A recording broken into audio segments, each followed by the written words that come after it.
ይሄ ጥያቄ የሌሎችን ወስጄ የራሴ ላድርግ የሚል ሳይሆን ማግኘት የሚገባኝን ነገር እናገኝ። ሌሎች እስከ 80 የሚደርሱ ብሔር ብሔረሰቦች ባሉባት አገር ውስጥ ሁሉም በእኩልነት ሊኖር ይገባል፣ እኛም የድርሻችን ማግኘት አለብን በማለት አባቶቻችሁ አባቶቻችን አያቶቻችን ከፍተኛ መስዋዕትነት ከፍለዋልና ይህ ስብሰባ የዛ መስዋዕትነት ነጸብራቅ በመሆኑ ለነገው ትውልድ የሚሰጥ ስጦታና የሚበረከት ገጸ በረከት በመሆኑ በጣም ደስተኛ ልትሆኑ ይገባል ማለት ነው። አንድ ደቂቃ ነው የቀረህ እያሉኝ ነው። እዚህ ላይ ልንገነዘበው የሚገባ ነገር አለ። የተለያዩ ብሔር ብሔረሰቦች የተለያዩ ሃይማኖቶች በኢትዮጵያ ውስጥ አሉ ብለን ስንናገር እንግዲህ ጨፍላቂ የሆነ አስተሳሰብንና ወይም ደግሞ ሁሉም አመለካከቶች አስተሳሰቦች በአንድነት መጨፍለቅ አለባቸው፣ አንድ ላይ መማከል አለባቸው፣ እነዚህ ብሔር ብሔረሰቦች መገለጽ የለባቸውም በሚል የነዚህ ብሔር ብሔረሰቦች ሚና ዳንኪራ፣ ዘፈን፣ እስክስታ ብቻ እንዲሆን ወይም ደግሞ ጭፈራ ብቻ እንደሚሆን የሚፈለግበት አጋጣሚ አለ። በተለይ የትላንትናይቷን ኢትዮጵያ ለመመለስ የሚፈልገው አካል ማለት ነው። ልብ ማለት ያለብን ነገር ቢኖር ምንም የሚቆም ንቅናቄ የለም። ጀውሃር መሐመድን ከድምፃችን ይሰማ ንቅናቄ ሲወስዱብን አንዳንዴ ወስደውብናል እንላለን። ምክንያቱም አልጀዚራ ላይ ቀርቦ ኦሮሞ ፈርስት ነኝ በማለቱ ሳቢያ ከዛ በኋላ በውስጥ የነበረው እንቅስቃሴ ወደ አደባባይ በመውጣቱ ያንን እንቅስቃሴ እየመራ ኦሮሞ ፈርስት የሚለው እንቅስቃሴ በመላው ዓለም ላይ ጎልቶ እንዲታይ ሆኗል ማለት ነው። ልክ እንደ ኦሮሞ ፈርስት ሁሉ ማንኛውም ንቅናቄ ማንኛውም እንቅስቃሴ ሊታፈን ሊገደብ አይችልም። ስለዚህ አሁንም የትላንትናይቷን ኢትዮጵያ ለመመለስ የሚፈልጉ አካላቶች በሙሉ እነሱ ኢትዮጵያን የሚያፈርሱ እነሱ የኢትዮጵያ ጸር እንደሆኑ እነሱ የኢትዮጵያ ጠንቅ እንደሆኑ ሊረዱት ይገባል ማለት ነው። ስለዚህ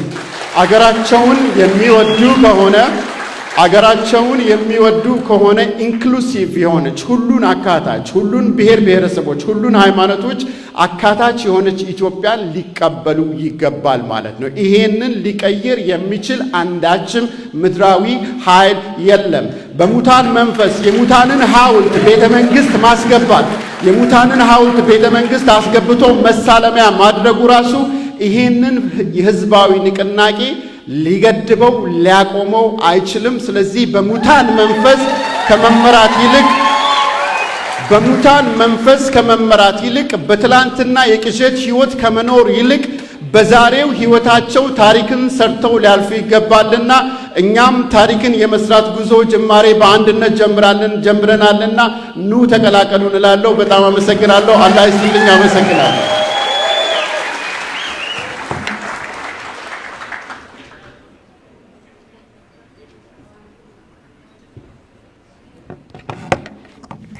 እናመሰግናለን ገለቶማ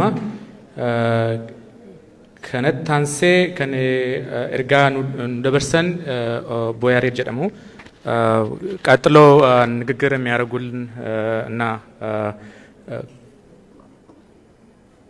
አጥር ያለ መልእክት የሚያስተላልፉልን አቶ ያሬድ ጥበቡ ይባላሉ። አቶ ያሬድ ጥበቡን አይ ቲንክ ብዙዎቻችሁ ታውቃላችሁ።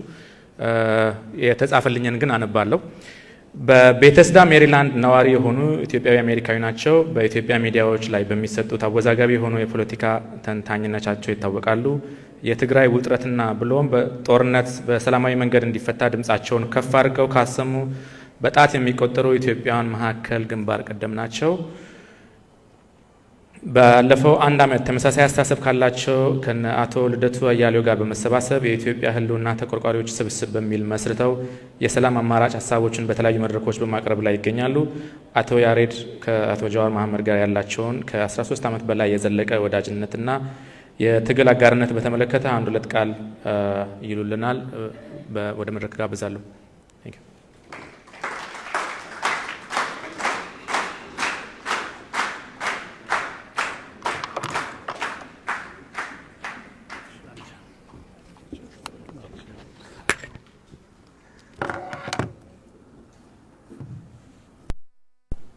እንደምን ዋላችሁ።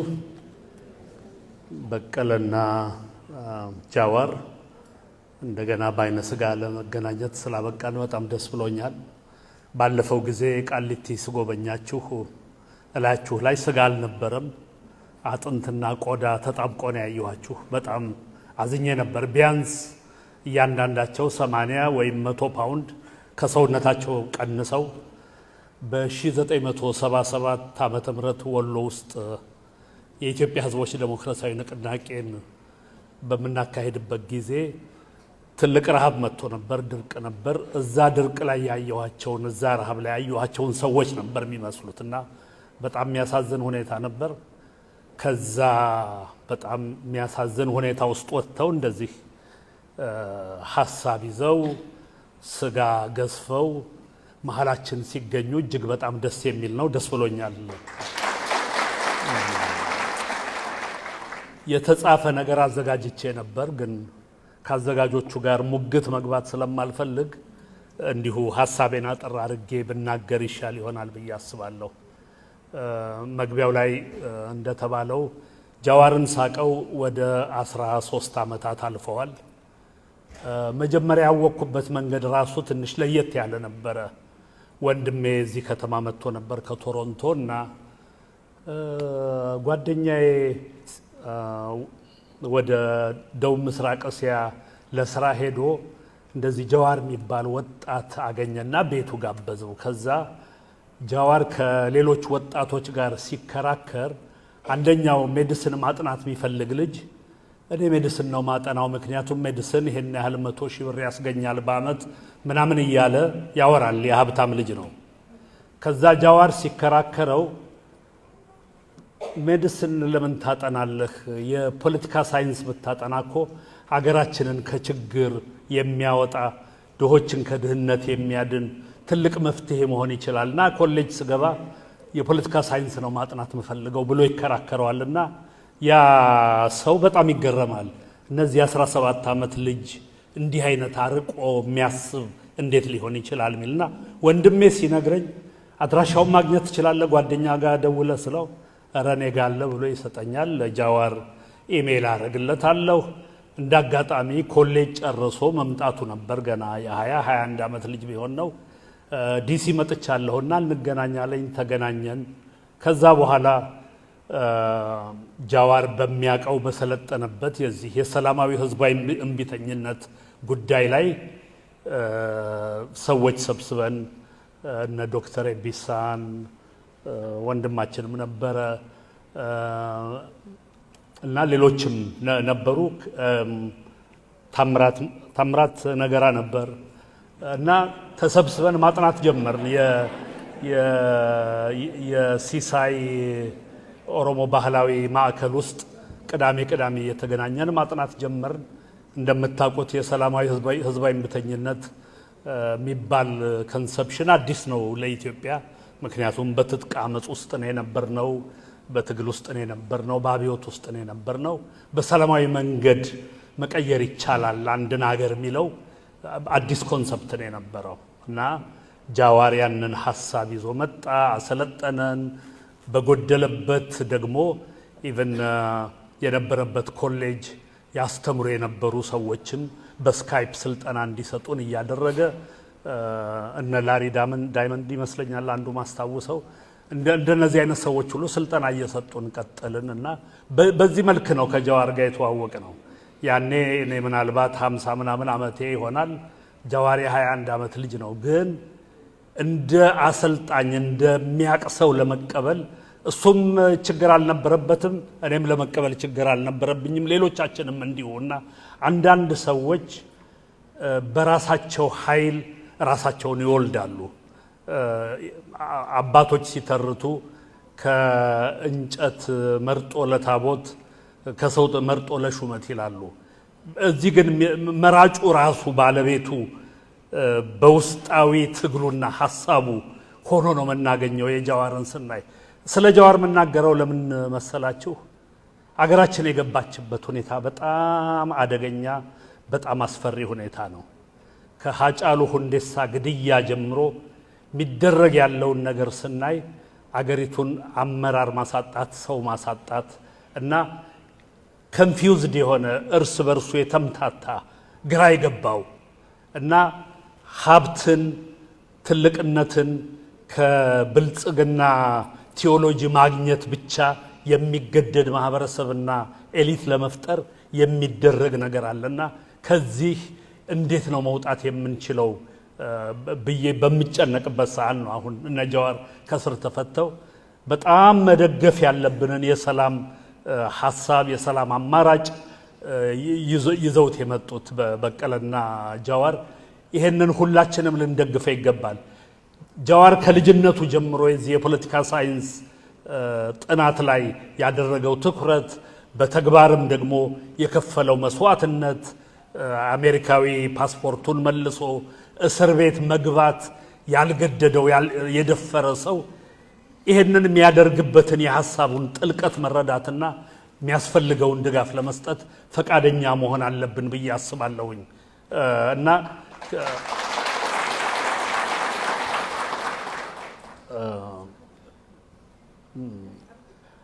ሌላው ነገር የሚታየኝ ምንድነው ይሄ አሁን የኢትዮጵያን መንግስታዊ ስርዓት የያዘው አመራር በጣም ኮምፕሌክስ ነው በአንድ በኩል ሳየው ምክንያቱም አሁን ባለፉት 2 ሳምንታት ወለጋ ውስጥ 1500 አማሮች ገደሉ ሚል ሪፖርት መጣ ከራሳቸው መሃል ይሄን ማን እንደሚያደርገው አቃለሁ ሚል የዶክተር ሃንጋሳን ንግግር ሰምታችኋል።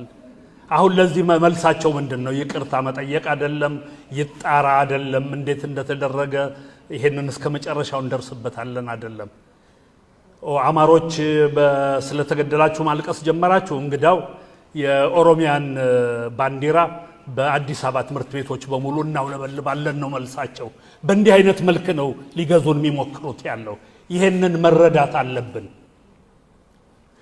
የትግራይን ጦርነት ከመጀመራቸው በፊት ጉሊሶ የሚባል ቦታ 350 አማሮችን ጨፍጭፈው ነው ወደዛ የሄዱት። ከዛ ፓርላማ ላይ እየተንደባለሉ ፓርላሜንታሪያን ህዝባችን ተጨረሰ ምናምን ብለው ያለቅሳሉ። በሌላ በኩል ግን ወደ ትግራይ ቦርደር የውስጣዊ ወሰን የመከላከያ ኃይሉን እያቀረቡ ነበር ኦፌንሲቭ ለማድረግና በጣም እንትን የሌለው ለከት የሌለው መተዳደሪያ የሞራል መሰረት የሌለው አይነት አስተዳደር ነው የመጣውና ይሄንን በቃህ ማለት ምንችለው የሐሳብ አንድነት በመያዝ አንዳችን ለሌላችን ቤኔፊት ኦፍ ዳውት በመስጠት አይዞን በመባባል አብረን በማልቀስ ነው እንጂ እርስ በርስ እየተጠራጠርንና በሚወረውሩልን እንደ ውሻ በሚወረውሩልን ባዶ አጥንት በዛ እየተደሰትን ሊሆን አይችልም።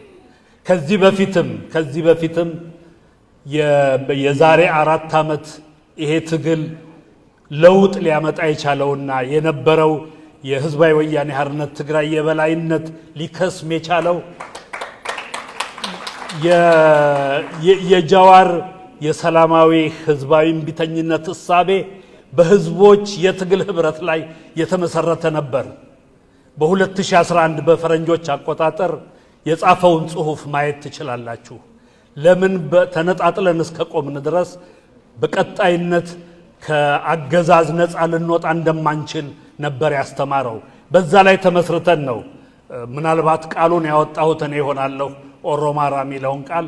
ነገር ግን የኦሮማራ ጥምረት የሚል ነገር በመፍጠር የነበረውን አገዛዝ ለመናድ የሚያስችል አቅም በሰላማዊ መንገድ አንድ ጥይት ሳይተኮስ ያንን አቅም መፍጠር የተቻለው ለዛ ነበረ።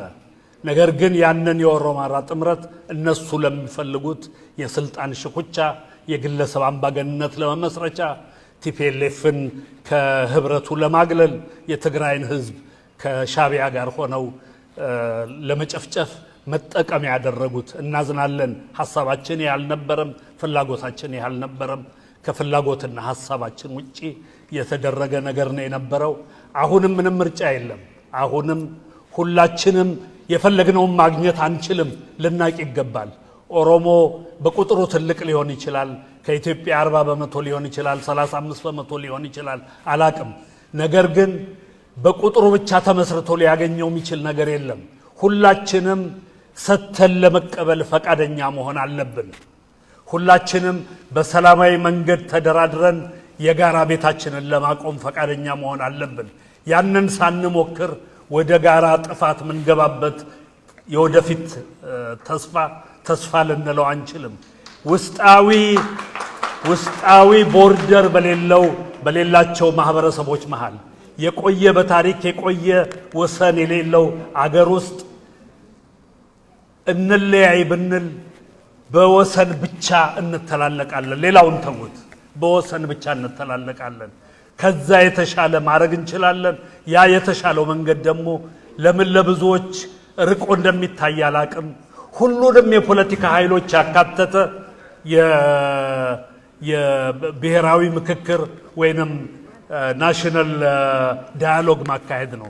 ይሄ ናሽናል ዳያሎግ አሁን በስልጣን ላይ ያለውንም መንግስት መጨመር ይኖርበታል ብዬ አስባለሁ።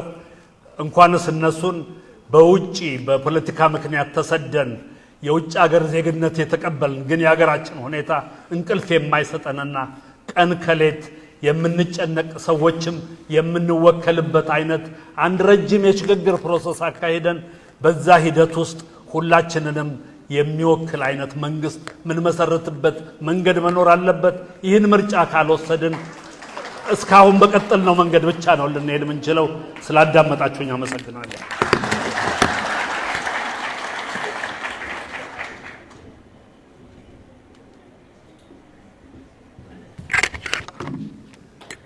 ለአቶ ያሬድ ጥበቡ አንድ ሞቅ ያለ ጭብጨባ አድርጉልኝ። እናመሰግናለን።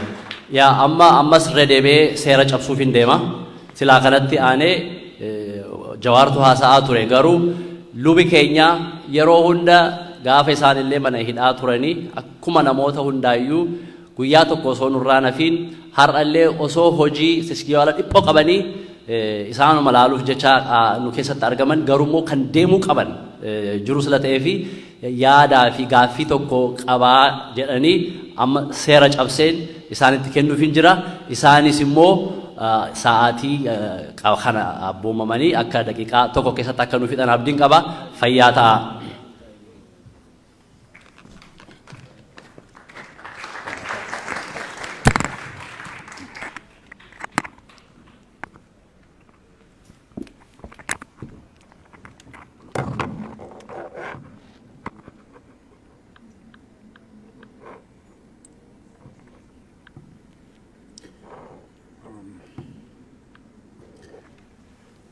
daqiiqaa tokko keessatti kan dafee fixutti barreeffama xinnoo kan qabuun duraan dubbisuu barbaada. Fayyaa ta'a waaqayyo sana eebbisu naa kennuu keessanii fi dhugaadhumatti addaatti sana gubbootti dursee baay'ee isin galateeffadha. Baay'ee waaqayyoon galateeffadha. Ammallee keessi keessan waan gaddaa jirtan fakkaata. Akkasiin gammaddan fuulli keessan akka ifuun barbaada. Waaqayyo fuula keessan eebbisu. Keessi keessan gadda waan qabu fakkaata waan ta'eef. waaqayyo baga jireenyatti sin eege. Hunduma keenya waaqayyo baga jireenyatti nu eege jechuun barbaada. Isa kanatti aansee garuu waan gaafachuu barbaadeetani. Gaaffii hundumtuu gaafatameera. Biyyoota keessa naanna'anii gaaffii hundumtuu gaafatameera waan ta'eef sarara deebi'uu hin barbaadu. Garuu waaqayyo carraa sinii kennee isin akkasin astee geessanii waaqayyo carraa sinii kenne bara sinii kenne yeroo sinii kenne hidhamuu keessan fuuldura biyyoota irra naannoftanii biyya Oromiyaa keessa naannoftanii akkasinii qalbii Oromoo laphee Oromoo hundumaa akkasin dhaggeeffattan waaqayyo carraa sinii kenne gargaarsa waaqayyooti. Kanaaf waaqayyoon galateeffanna isinillee waaqayyoon galateeffadha. Hidhamuu keessan fuuldura biyya Oromiyaa keessa naannoftanii waan isin dhaggeeffattan Dambidolloo ka'ee jechuudha. Waan namoonni isiniin jedhan waan dhageessan irraa maal barattan? Waa'ee mana hidhaa kaasamee ture. Mana hidhaa keessatti maal barattan? Maal observe gootan? Biyya Awurooppaa keessa obboleessi keenya naanna'aa ture. Achi keessatti namoonni waan baay'ee jedhanii. Ameerikaa keessatti wanta baay'eetu jedhame. Maal observe gootan saba Oromoo irraa? Garaa saba Oromoo yaada saba Oromoo maal dhageessan maal argitan? Isa kana maal jettu saba Oromoo duratti? Waan isin qalbii keessan tuqe jira. Waan qalbii keessan itti jijjiirrattan yaada keessan itti jijjiirrattan uummata Oromootiif waan dabarsitan qabdu. Oromoon akka isin jaallatu hin beektu. Silas dubbatameera.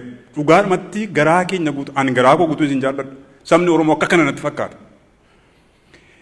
Waan isin jaallatuu fi Oromoon isin hambifachuu barbaada. Isin oolfachuu barbaada. Isin maal jettu? Oromoon uummata Oromoo hidhaaf girraa ajjeechaa du'a seera malee sirna mootummaa Itoophiyaatiin gaggeeffamaa jiru balaaleffachaa as ga'ee jira. Amma ji'uma kana keessallee ba'uudhaaf jirra ammas. Iddoon nuti dhaabannu dhibeeram. Lafa dhaabannee iyyannu dhabaa jirra as DC kanatti. Iddoottiin dhumtee amma waayee taa'u goda State Department geenye achii lafa dhaabannu dhabuuf jirra. Kan na yaaddessu isin utuu carraa argattanii sirna mootummaa Itoophiyaa amma jedhamaa jiru kana siyaasa keessan keessa jiru kana bira geessanii itti fufnee immoo hiriira kana itti fufna moo isin furmaata wayii nuu laattu?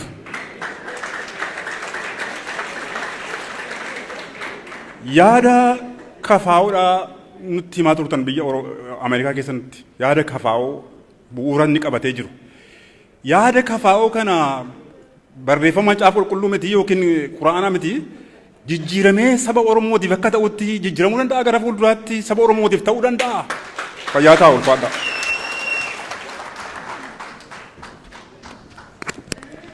Luba Kennasaa fayyaa ta'e hedduu galatooma. Egaa isaan sila luba ta'anii fi daqiiqaa tokko sana dabarsee kenne amma itti aanee ammas girmaatu gara sagantaa keenya lammaffaatti nu gaggeessa. Fayyaa ta'a.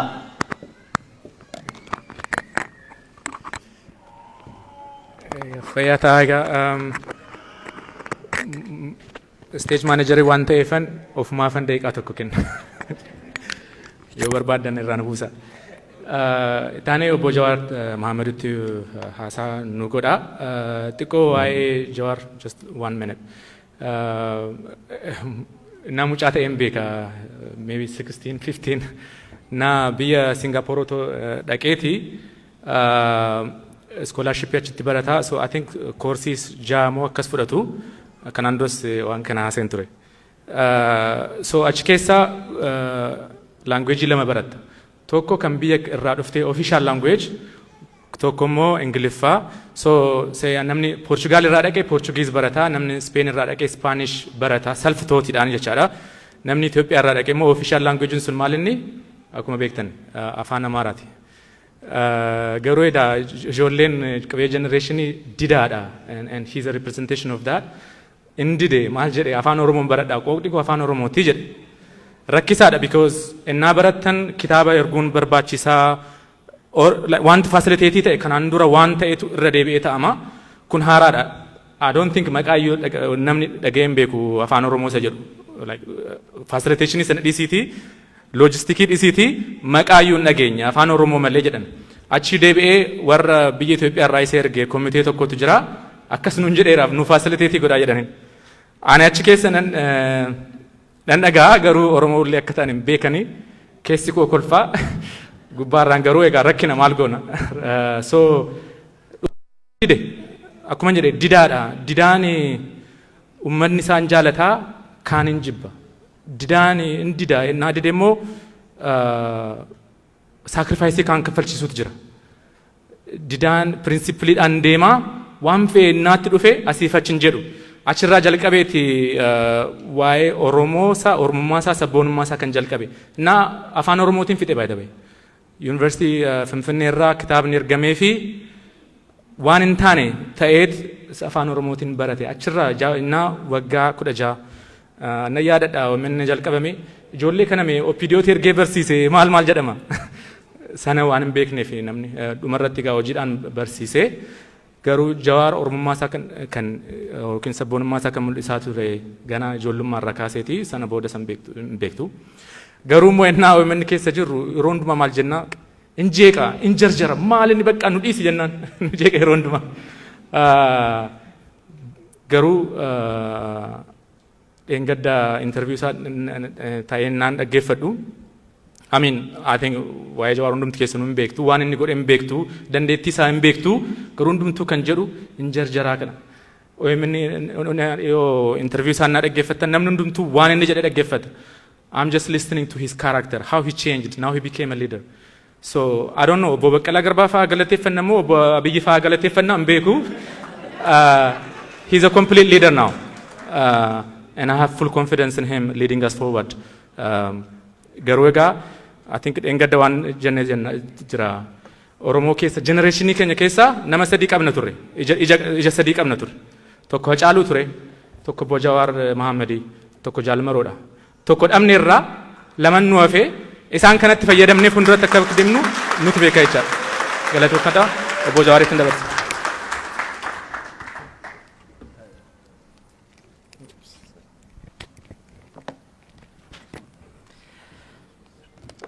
Akkam ooltan. Lubi gaddatu sinirraa mul'ata jettanii gaddaaf dadhabbii nurraa mul'ata. Ka dadhabbii alarjii natti ka'e kalee dhumnaan ganama subii ispoortii hojjedhu kalaratinii tokko fudhadhee dagadhee immoo reefullee fudhadhe laaqana irratti amma buna saglaffaan lubbuun na jirti kanaaf hedduu na dhabsiisa I'm so drowsy saniif inni gadi laaffadhe waan biraatiif miti tagaddaa isin hunduu beeytan tagaddaa haalli biyya keenya keessa jiru goota lamaan dabre kana waan keessa dabarre beeytan it was very traumatizing. Du'a fajjechaa miti an akkanatti ilaalutti. If you remember, dur tokko why I used to speak about collective self-esteem. Individual self-esteem jira, collective self-esteem jira. Hawaasni keenya 92 irraa kaasee caba ofitti amanamummaa yookiin immoo collective self-esteem qabaachaa ture. Qabsoo qeerrootiin deebi'ee ture. Waggaa lamaan dabre kanatti immoo wanti ta'e hedduu uummata keenyaa malee cabsee jira. Kun nus affeektu nu godha. San caalaa garuu kan nu gaddisiisu waan nu sodaachisu waan nu shakkisiisudha. Fuuldura nu sodaachisa. Akka duritti bokkisuu kan inni dhiiseef illee because I am terrified of the future. Kanaaf lubi wanni jee wanni inni ilaalee waan dhugaati. Garuu we shall overcome. Ka waggaa meeqa dura 2013 fakkaata biyya dhufne isin bira gaafa Oromoo Fars jennee dhaabne ummaan tiyya dhuftee turte as gaafsan isiniif dooneet na goote hangammaa nan fudhanne it's I have a lot of memories Oromoo Centerit bakka adda addatti waa baay'ee yaalaa turre waggaa lamaan har'a immoo waggaan dhufe yaala ture hin beeytanii yeroo san Pastor Faa mana nuu bananii I know still there. I hope situation ni jiru garas tunun geessu mana nu kennu ko son ta'in solidarity ni singaafsan akka Oromootti waliin agarsiiftan message cimaa dabarse. Kanaaf hedduu galatoomaa sanii asis qabsoo godhaa turtanitti hedduu galatoomaa akkuma isin jee saanis deemaa waan jiruuf haasaan godhu obbo Baqqalaan ibsa kennan booda marii irratti yeroo fudhannee deemuu wayyaa Afgaan hawaasa irra deemu kana I grew up here isin jalatti guddadhe manguddoota qabsoo keessa turan kan hoggaan argu yeroon dadhabellee akka irraa kanatti yeroon baay'ee dadhabee jeellee hamila kiyya ol deebi'a obbo Ibsaa obbo Jailuu Abbaa Kallachaa so many of you waa lamatu two things keep me going you know the elders the veterans and the children manguddoota yoon argu bakka irraa dhufne yaadadha bakka irraa kaane you know generation keenya we take a lot of stuff for granted zabana obbo Ibsaa faasan zabana obbo Jailuu faasanii waan ture irraa kaane waggaa laallu baay'ee deemne kanaaf waaqas qabsaa'ota keenyas manguddoota keenyas galateeffachuun barbaachisaadha bakka jirre irraa kaanetti bakka wanni Oromoo jedhamu hin jiru jedhame irraa kaanetti jirra bakka jennu irra geenye jechuudha through sacrifice tokko sanne lamaffaa ijoollee waccuutan ammoo nan jaaladha ka qabsoofnu waadaa abboota keenya gumaata abbaata keenya bakkaan ga'uu qofa osoo hin ta'in ijoollee tanaafi ani taa'ee bilisummaa guutuu uummata Oromoo nan arga jedhee nawu saniifis hin qabsaa'u I am not fighting to enjoy the fruit of my struggle. I do it for my son, for Oromo.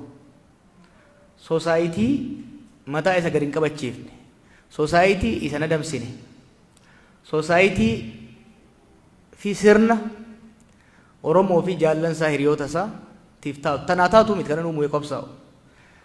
Ibsaan faanis jaayiluun faanis yeroo qabsaa'an rabbitu asiisin isaan ga'e malee jaallan isaanii hedduun kan biraa wareegamanii Oromiyaa isaanii taatu fi miti Oromiyaa nuuf taatu fi Oromiyaa nuuf taatullee ta'uu baattu Oromiyaa isaan dhaalan irratti irra wayyaa nu dhaalchisanii jiran. Nummoo Oromiyaa nurra wayyaa, biyya nurra wayyaa, hawaasa nurra wayyaa jaaruudhaaf carraa'ina. Qabxiin dhumaa waan manguddoonni lamaan jiran sirri dhaggeeffadha. Dubbii keessoo sirriitti dhaggeeffadha. Insidentalii yeroon biyya kana dhufe 2015 haa ta'u 2006 oosaa irratti peepariin dhiyeesse tokko ture waa'ee gandummaa ture. Wanni gaafsa na sodaachisu har'as na sodaachisa. Waan dubbadhuu fi wanni sagalee qaqqabadhee waan tokko tokko ja'uun sanii wal qabata. Biyya ijaaraa jirra, we are building a nation. Hedduu deemnee yeroo waggaa 50 dabre kana keessatti. But it's still fragile. It is still fragile. Ittiin taphachuun ta'u. Oromummaaf Oromiyaa ijaarree jirra. Ammallee hin dhimmisa. Ammallee qilleensi hin seena. Sirriitti waan tiiksin hin diigama. Jaaruudhaaf waggaa 50 nutti fixe. Diiguudhaaf ji'a 5 nutti hin fixu. Keessattuu jaaruu wanni nu gargaare alagaadhaan gabroomaa waan turreef. Har'a sun jijjiirame jallaa keenyaan waan miidhamnuuf wal diiguudhaaf baay'ee laaffata. Baay'ee laaffata. Kanaaf keerfulii itti deemanii yaada osoo kaameraan jiraachuu baate osoo manni dhimmisuu baate I have a lot to say about it. Kanaaf kunuunsa aarii namoota irraa qabdaniin murnoota irraa qabdaniin hogganoota irraa qabdaniin waan hin taane keessa akka hin seenne kontekstiin biyya sanii baay'ee jijjiiramee jira. Haalli biyyi sun haalli siyaasaa diinagdeef security biyya sanii akka malee jijjiiramee deemee jira. The nature of the state hunda caala yeroo ammaa deenjarii guddaa keessa jiranu. Qabsoo waggaa eegallu garee biraa irratti qabsaa'aa turre. Taanee gabree biraattu dhaale. Kaamma dhufe garuu neechariin isteetii jijjiiramaa. Hariiroon saba keenyaatiif isteetii garuu kan diinummaa ta'e itti fufe. Kaamma jiru kanu garuu haalli amma jiru kun garuu keerfulii deemuu baannaan balaa hamaa nutti fida.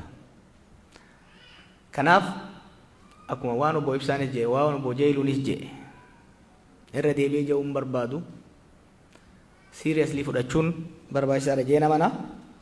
Gama keenyaan waan hin ta'a jennu akka paartiitti waan saba keenyaaf saba sablammoota biyya saniitiif ta'a jennu yaada isinii dhiyeessinee jirra. Yaada keessanis hin dhageenya. Akkuma guddoonni jedhanitti waan isin dhaga'uu qabdan isinitti himna. Isinis waan nu dhaga'uu qabdan nutti himtanii jirtan. Isinillee waan nu jenne kana galaati alanshaa. Nullee ka isin jettan kana walumaan alanshina. Dhumarratti wal taane bakka saba keenyaaf uummata keenyaaf saba sablammootaa ta'utti akka ta'utti hojiitti hiina. Kanumaan jaa galatoomaa baqqalatti dabarsa.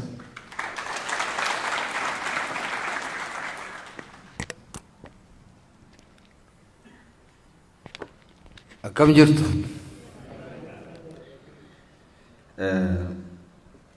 An gara kootiin imala galatoomaa kana har'uman xumuraa Jawaar viizaa waan qabuuf bakka biraas deemuu danda'a. Hangoo hamma asitti na fiddi viizaa hin qabu. Kanaafan onnoo keenya jabeessee isinitti dubbadhee deemuu barbaada. Akkoo obbo Jeeyiluun sila kaasan waa sadiif deemna inneerra nuti tokkoffaa galatoomaa isiniin jechuudhaaf lammaffaa immoo maal keessa jirraa jennee dhugaa walitti himnee deemuudhaaf. Sadaffaa immoo waan isin jettan dhaga'uu barbaanna. Komee keessan, hamee keessan, maal keessan illee dhaga'uu barbaanna. Gaaffiinis maaliinis akkasiin kaaftaniif.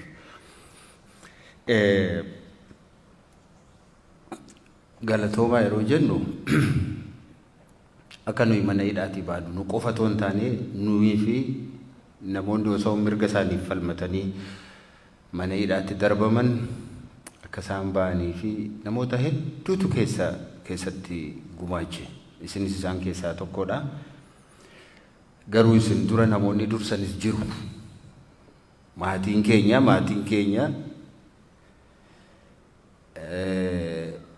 nuyi akka namoota baay'ee keessanii ijoollee keenya yeroo isaan mana barumsaa dhaqan dhungannee dabtarii itti kenninee ciree nyaachifnee mana barumsaatti hin argine. Yeroo isaan dhufan akkamitti oolte jennee dabtara isaanii harkaa fuunee waan isaan nyaatan qopheessinee fi hin simanne. Ijoolleen keenya akkasitti guddatan. Dubartoonni ijoollee keenya guddisanii rakkoo kana keessa taa'anii guddisanii. Kanaatiif galanni guddaan isaaniif ta'a. Dubartiin nama booddee hin jirtu taanaan situ kana rakkoo kana natti fide, situ nu beelesse, situ ijoollee beelesse, situ akkana rakkoo nutti fide jetti taanaan qabsoon achumaan dhaabbata, abbaan manaa achumaan dadhaba, achumaan harka kennata. Kanaaf qabsoo dhiirri geggeessu keessatti hundumaa dubartoota kan booddee jiran kun beekamaadha. Isaantu jabeessa, isaantu humnataa fi anutu ati manaa koo hin jirtu ta'eeti har'a iddoo kana hin jiraadhu hin ture. Hamilee koo eeggadhee iddoo kana hin jiraadhu hin ture. Otoo ijoolleen koo yeroo hin galu ati maal taawwaliifte waan kana nu rakkannee akka ijoollee biraa uffatan qabnu akkas hin taanu utuu isaan naan jedhan ta'e akkas utuu naan jedhani ani ijoollee koof jedhee qabsoodhaan an deebi'an ture. Ijoolleen koos akkas naan hin jenne galanni isaanii ta'a dhugaa isaa dubbachuuf. Maatii qabsaa'onni keessaa ba'anii maatii galateeffamuu qabudha.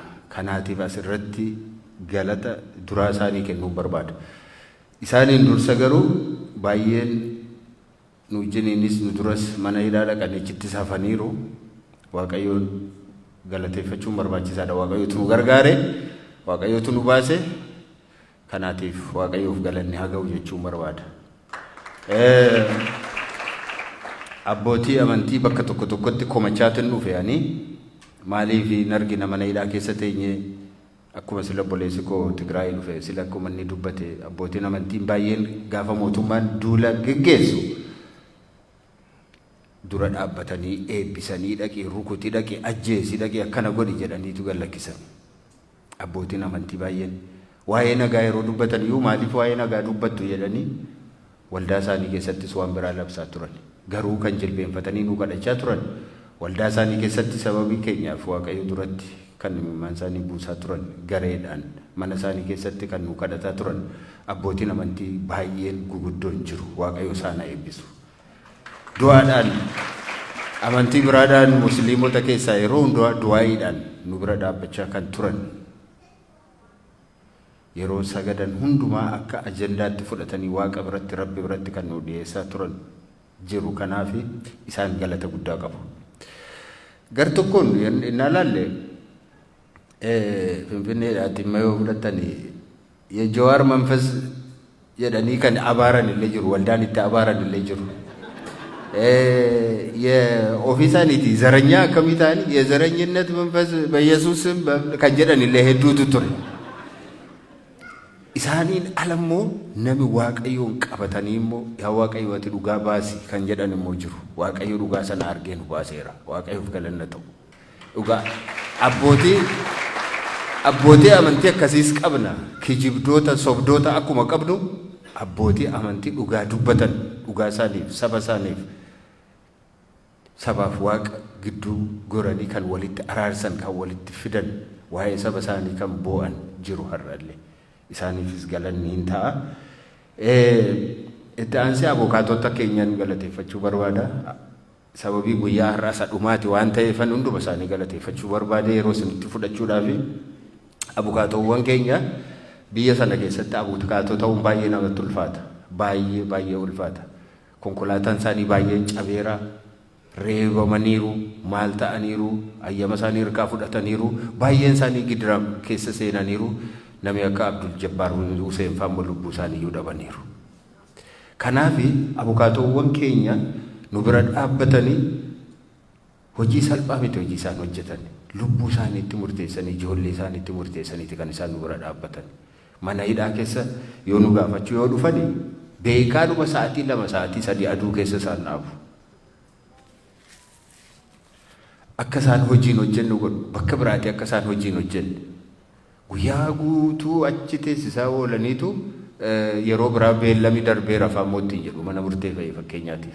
Akka isaan abdii kutatanii hojii biraa akka isaan hin hojjenneef. Kanaaf abukaatonni keenya dhugaamattu sabboontota Oromoo Waaqayyo Oromoof kaaseedha. Waaqayyo isaan eebbisa. Hakiimota keenyas yoo fudhattan hakiimota ajaa'ibaa Rabbi nuuf kenne. Oromoon gartuu professionally isheen ittiin boontu tokko yoo jiraate gartuu hakiimotaati. The medical professionals. Dhugaadhumatti. Ani hidhaa koo yeroo dheeraa keessatti kanan arge kan akka gartuu hakiimota jabaa hin agarre. Hakiimota keenya. Lafa namni kufetti lafa namni madaa'etti dhoksaadhaan dhaqanii yaaluu dhaqanii akkamu dhaqanii maal godhu mana yaalaa yoo dhaqanii gargaaru mana hidhaatti dhaqanii gargaaru hospitaalatti gargaaru bilbilanii hin iyyaafatu waan guddaa hojjetan. Hakiimonni keenya kaffaltii tokko malee hojii isaanii dhiisanii olii gadi deemaniitu waa funaannachuutuu danda'anii eenyummaa isaaniif jecha nu bira dhaabbatanii hamma dhumaatti nu gargaaraa turaniiru. Kanaatiif galata guddaatu isaaniif ta'a. Intaansi aktiivistoota keenya biyya kana keessa jiran tokkoon isaanii as hin jiran baay'ee nama gaddisiisa hin jiran garuu isinii wajjiniin dhaabbachaa turan beektu isinis isinii wajjiniin turan isin dursaa turan bahanii iyyaa turan barreessaa turan lallabaa turan waan hundumaa gochaa turan akka har'a waan gatii hin qabnetti bira darbuu hin dandeenyu gatiin isaanii guddaadha nu bira dhaabbachaa turan. Kanaatiif silaatii maqaa isaaniituu dhoofne galateeffannee natti tola ture garuu hunduma isaaniis hin beektu galanni keenya garuu guddaadha isaaniif ammas taanaan galata qabu.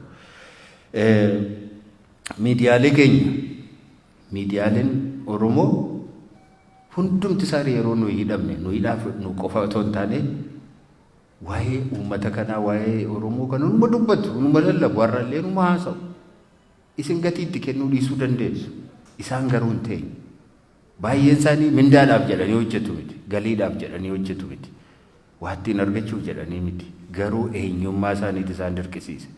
Inni tokko ni hidhama, inni tokko dhaqeetu bosona keessaa lolata, inni kaan immoo dippiloomaasiidhaan lola, inni kaan immoo miidiyaadhaan lola, inni kaan karaa biraa lola. Kanaatiif galata qabu jarri kun.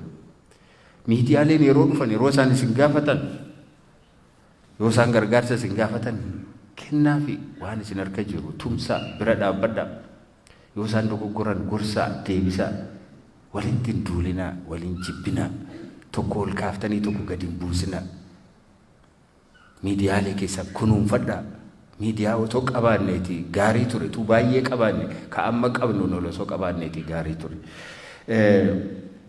Artistoonni keenya sirbi bulloo jedhu sun haga bakka biyya kana jijjiire quba qabdu miti otoo qabsoon kun gara 17 kana keessa Jawaar sirriitti ala ture ani yeroo sana achuma mana koo sanan ture caalaa bultumeefa waan isaan hojjetan beektu miti namni hamma bucaa sanaa qabsoo Oromoo sirba Oromoo sirba qabsoo kan revolutionaayif godhee jiru har'a balaaleffannee dhiibnee maal goone sirriitti qabachuu dadhabne kunuunfachuu dadhabne yoo dogoggore deeffachuu dadhabne eessatti akka geessine hin argitu miti. Artistoota keenya kunuunfachuu nu barbaachisa bira dhaabbachuu nu barbaachisa galanni isaanii guddaadha dadhabanii akka artistoota warra biroo isinitti hin fakkaatin bakka itti shaakalan illee hin qaban nama isaaniitiif istuudiyoo illee hin qaban maallaqa illee hin qaban achitti shaakalaa oolanii galanii waan ittiin dhiqatanii waa afaan kaayatanii bulan illee hin qaban baay'een isaanii kana keessa taa'anii hojjetu qabsoodha jedhanii afaan isaanii eenyummaa isaanii saba isaaniitiif jecha jechuudha. Kanaatiif qooda artistoonni keenya qabani baay'ee guddaadha galati guddaan isaaniif ta'a. Barreessitooti keenya walowwan keenya walaloo meeqatu ba'a sirba meeqatu ba'a kitaaba meeqatu maxxanfama artiikilii meeqatu maxxanfama kun hundumtuu eenyummaa isaaf jecha warra godheen kanaatiif isaaniin hunduma isaanii galateeffachuun barbaada isin immoo daasporaa cabbii keessa teessanii aduu keessa dhaabbattanii hojii keessan dhiiftanii maatii keessan dhiiftanii nu bira dhaabbachaa turtan bilbiltanii maatii keenya gaafachaa turtan yeroo maallaqa gaafatamtan maallaqa kennaa turtan waan gochuu dandeessan hundumaatiin nu bira dhaabbachaa turtan kanaatiif galanni keessan guddaadha fayyaataa galatoomaan isiniin jechuu barbaada ammallee akkuma kanatti itti fufa gaarummaan keessan itti haafuuf dhaaba Oromoo hundumaatiif gaarummaa agarsiisaa akkuma sila abbootiin keenya dubbatan dhaaba Oromoo dhufu hundumaatiif gaarummaa keessan agarsiisaa waliin caalsisinaa abalutu caala abaluun caaluun jedhina ka caalu rabbitu beeka ka milkaa'u waaqatu beeka isin ka dhufe hundumaa gargaara wal bira dhaabbadha waltumsaa dhagaa walittiin darbatina waliin abaarina feesbuukii irratti walittiin barreessina maqaa waliin balleessina abaluu diina abaluu maaloodha hin jedhina jechuma diina jedhuun fayyadamina saba keessaniif lammii keessaniif diina jettanii maqaa waliin baasina kan irraati wal eeggadha yoo isinii ta'uu baate adeemsi isaa namni tokko isinii ta'uu dhiise maquma isaa dha'uu dhiisa yoo maallaqa ta'e maallaqatti hin kennina yoo isin waame yoo teessanii dhaggeeffattan gaariidha yoo dhaggeeffachuu baattanis baay'ee gaariidha lamaan isaas hin deemsisa garuu abaarina waliin abaarina walitti hin duulina karaa sana qaawwinu seenaati waa'ee galataa kan waan irraa wadhaa warra biyya keessaa akkatti galateeffannu hin qabnu isaaniin akka kanatti teenyaa arguudhaaf hin dandeenyu yoo walitti biyyatti dhalanne keessatti akka kanatti wal ga'uu hin dandeenyu biyya kan keenya jennu keessatti akka kanatti nagaadhaan tasgabbiidhaan taa'uu hin dandeenyu biyya ormaa keessatti garuu bilisummaadhaan teenya kunoo akka kana biyya akkasii akka dhufuuf sirna akkasii akka ijaaramuufidha kan nuti hawwinu kan nuti qabsoonuuf kan ijaaruudhaaf garuu yeroo nutti fudhata numa dhuun bilkoofna kan jedhu garuu abdiinan qaba inni lammataa akkuma dubbannee haala yeroo irratti wanta tokko wal quba qabaachisuudha haalli yeroo maal fakkaataa maalirraa kaanee maalirra geenyee maal argannee maal dhabnee isa jennu yoo gabaabsinee ilaalleef yeroo dargii waa arganneerra fakkeenyaatiif lafa dhabnee arganneerra qotee bulaan lafa argateera abbaa lafa isaa ta'eera gaafa sana yeroo dargii namaadha hin dhabiti dargii namaadha hin dhabiti warra fiiwudaalii hirkaa fuudhee warra lafa humnaan weeraree qabatee qawweedhaan weeraree hirkaa fuudhee qotee bulaaf kenneera dargiin achievmentii guddaadha moo waan salphaa miti ittaanii addawaayii mun gaafa dhufe moo maal arganne yoo xiqqaate naannoon Oromiyaadha jedhamu uumamteetti Oromiyaan uumameera Oromiyaan daangaan ishee asii ka'ee as ga'a afaan keessaniin hojjedha afaan keessaniin baradhaa jedhameera kun salphaa miti akkabittiin afaan kun afaan ittiin har'a haasofnu kun ittiin fayyadamnu kun hojiirra akka oolee kunoo warri waan sana keessatti qooda guddaa taphatan har'a nu gidduu jiru akkamiin halkaniif guyyaa akka hojjechiisan otoo seenaa isaa too beektaniitii gaarii ture tariitii namoonni itti dhiyaatan tokko gaaf tokko hin bartu ta'a waan salphaatti dhufe miti kun qabsoo guddaatu irratti geggeeffame bu'aa guddaattis immoo irraa argame kanaaf sana arganneera waggaa 4 kanatti immoo maal arganne waan arganne gaafa yaadu waan tokko hin arganne waa tokko arguun dhabean maal arganne waggaa 4 kana keessatti du'a ka waan nuyi arganne ajjeefamuu dhagaa maal arganne meenatti waggaa 4 kana keessatti nama afaan keenya dubbatu aangoo qabate eega jenneen booda maal arganne namni nutti himuu danda'u kan du'atu mana keenya deeme haati Oromoo boo'icha dhaabde dinagdee keenya guddate biyya keenya keessa nagaan jiraanne daangaa keenyatu weeraramuu hafee eenyummaa keenyaan arrabsamuu keenyatu oolee maal arganne meenatti wanti arganne wanti tokko hin jiru kanaaf waggaa 4 gaafa dhufne deeggaraa maalu jara kana bira dhaabbadhaa ittiin jechaa turre har'a garuu lakkii komee guddaa isinirraa qabnaa jenneetu komee keenya irratti kaasaa jirra jechuudha maaliif wanta deliver godhan waan kana nuun jedhan waan qabatamaa tokko hin jiru. Uummata biraa wajjiniin diinummaa nu horan walii keenya gidduutti diinummaa nu fidan biyya keenya keessatti nagaadhaan baanee galuu dadhabne ilmaan keenya utuujii keenya ilaaluu harka dugdatti hidhanii rasaasaan tumanii ajjeesuu jalqaban. Guyyaa saafaadhaan gaggaragalchanii waadanii akka foonni nama gubuu jalqaban. Mana qotee bulaa ibiddatti kaa'anii bira dhaabbatanii sirbuu jalqaban.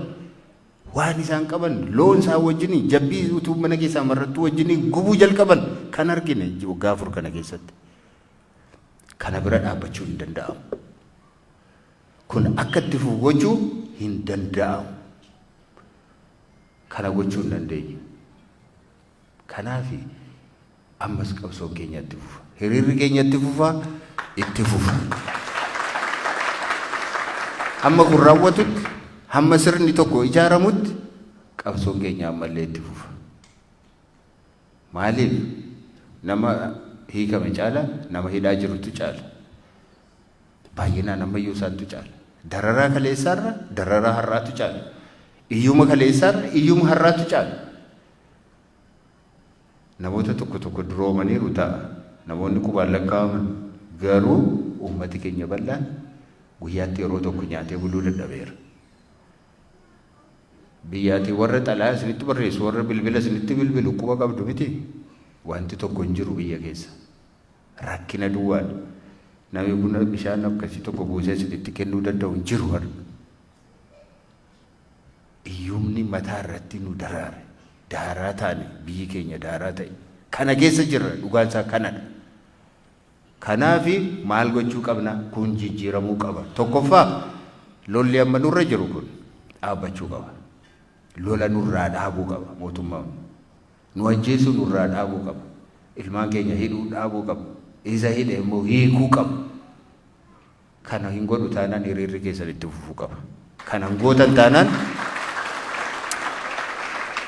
gootan taanaan Oromoo nuyi Oromoodhaaf hin jedhina. Kanuma isinitti himaa. Dhugaadha nuyi Oromoodhaaf hin jedhina. Jawaariif Baqqalaan mana hidhaati hiikamaniiru jettanii hiriira dhaabdu taanaan sirrii miti kun. Nu duwwaa miti Oromoon. Warri nu dura waggaa meeqa hidhame maaliif mana hidhaa keessatti gangalchu achitti? Maaliif ajjeesu ijoollee keenya nu biratti? Hamma kun dhaabbattutti kana bira dhaabbachuun hin dhaabdu taanaan mootummaa kanaa wajjin hin dhaabbattan jechuudha. Isa gargaaraa jirtu jechuudha. Isa tumsaa jirtu jechuudha. Namni fedha isaatiin godhu haa godhu. Garuu warri hin tumsinu mootummaa kana hin tumsinu warri jettan you have to take to the street again. Bahuu qabdu ammallee. Hiriira bahuu qabdu ammallee saba keessaniif. Sabi keessan dararaa isa caalu keessa jira sababii ta'eetiif jechuudha. Haalli yeroo kana fakkaata. Ejjennoo keenya ejjennoon kaafaa'u kaleessa ibsa bahe tokko warri miidiyaa hordoftan argitanii iddoo ta'e madaraka ibsa tokko baasee ture achi keessaatti dhaabni tokko dhaaba keenyadha kaafaa'uudha. Ammallee kan nuti amanu nagaatti amanna nagaan bahuu qaba. Kan nagaa dhume mootummaadha. Mootummaan lola dhaabuu qaba. Lola bakka hundumaatti labsee jiru kana dhaabuu qaba. Komishinii nagaa fi maaloo jedhu kana komishinii bilisaa ijaaruu qaba. Yookaan internationally lola kana dhaabuu duwwaatu hin taane akkuma sila dubbatame ibsa kana keessattis ibsa kaleessa dhaabni keenya dhaaboota biroo wajjiniin walitti dabalee baasee wajjiniinis akkuma keessatti akkuma mul'atu yakka hamba ammaatti hojjetamanii fi international investigation must be conducted. Ta'uu qaba kun. Namni yakke asiitii Amaaraa ajjeesu, asiitii Oromoo ajjeesu, asiitii Tigree fixu.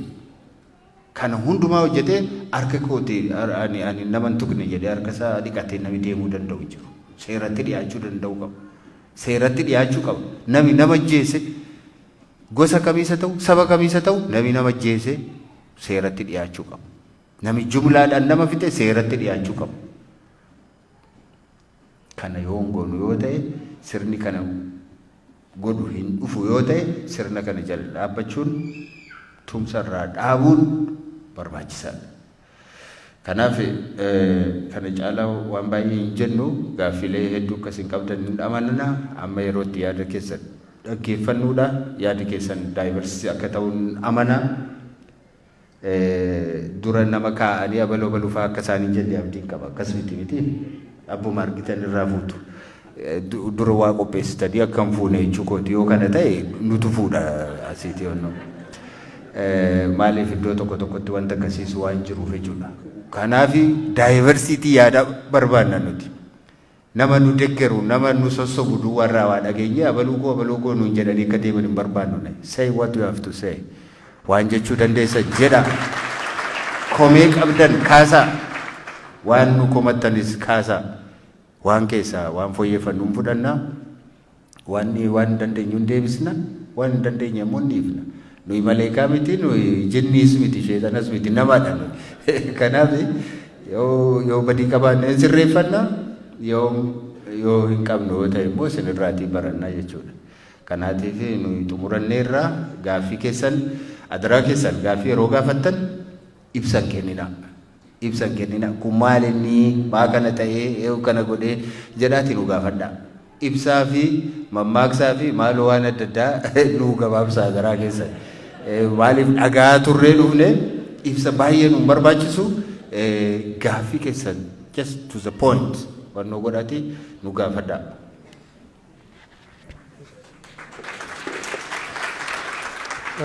Obbo Baqqalaa Garbaa baay'ee galateeffannaa amma isaanuu jedhaniiru dura abbaan koo maal naan jedha bara dargii dirjitaawi siraa waan jedhamu jiru jedhan akka isaan jedhan qopheessanii isa gaafachiisan yookiin immoo isa filachiisan sanan goonuu isinumatu filataa achi goona.